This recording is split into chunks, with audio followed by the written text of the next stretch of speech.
Stephen Colbert!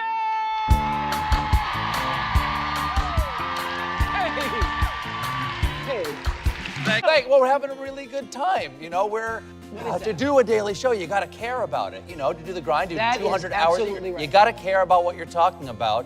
And we're living in consequential times. And that, the opposite of like it getting you down, it actually fires you up because you want to talk about it. You want to get it out. You want to have a sense of community with the audience. That's what we want more than anything else. Is like we want to tell jokes and thereby build a community of people who can all share their feelings with each other. Yeah. I get to say all the words, but we're sharing our feelings with each other because they're laughing back, you know? Because you don't want to be alone.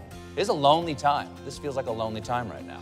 We want to keep aware of what the national conversation is today and then give our opinion about it, because jokes are opinions. What we really want to do is we want to be a catalyst to what they've been thinking all day. And we go, hey, we've been thinking about it too. Here's what we think. You know, we kind of present their day back to them with some jokes. Yeah. And it makes that day better. I love doing the show for the audience, you know. But you told me years ago that you didn't think it was your job to influence people. So you're not trying to influence people, or have you changed that? I'm there to influence how they feel. I'm telling them how I think, and I'm getting a laugh out of them. I want to make them feel better. Yeah, you know, yeah. They already have their own thoughts about today's news, and I give them my thoughts about today's news. And then hopefully the best thing I can do is make them feel better about it. Make them not be afraid. That's what my goal is, to make the audience not be afraid. Because then they'll know what they actually think. Because when you're afraid, you can't think. The fear, as Frank Herbert says in Dune, fear is the mind killer. But if you're laughing, you can't be afraid.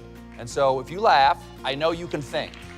And I'm here to help you think about what happened today by making you laugh. If you laugh, we know you can think. I think that's fantastic. Right. So with all the anger and the chaos and the division that we're experiencing, I still have a sense that what people are really looking for, are searching for, is connection and some form of meaning and discernment. And you seem to be a voice of discernment. From all the noise, do you feel that from your audience, that you're sort of the discerner, you're sort of the filter, trying to give us a perspective on what all of the news is saying? Yeah, I think so. I think a little bit so. I think it's part of the job. What happened in the news today? What have people been talking about all day long that you've seen on your Twitter feed, you've seen online, you've seen in the news, you've read in the papers? Which of those do we think are actually the important stories? Which of the ones affected us when we saw them? And what did we think about them? What we're really, as I said before, trying to do is just establish a sense of connection and community, to say to the people out there, and this goes back to like there are such things as facts, to say, hey, that thing you're thinking, you're not crazy to think it. Don't let people tell you that the world is not the way you perceive it, because there are objective truths, there are objective reality. And so the sense of community is you're not crazy. What you think is happening is. Do you feel that a voice such as yours and other, people who have these platforms are more central than ever? That your role has been elevated to something more than being, the late night comedian? I don't know if it's been elevated. That's up for the audience to perceive. That's all in the audience's eyes. But we still have the same objective, which is to make comedy about something that we care about. And the news is about important subjects, but it doesn't mean that our work is more important than ever. It's just the news is more compelling than ever right now, because we're in a time of tremendous change, and you feel an urgency to talk about it every day. And writing with urgency, it just makes for better work.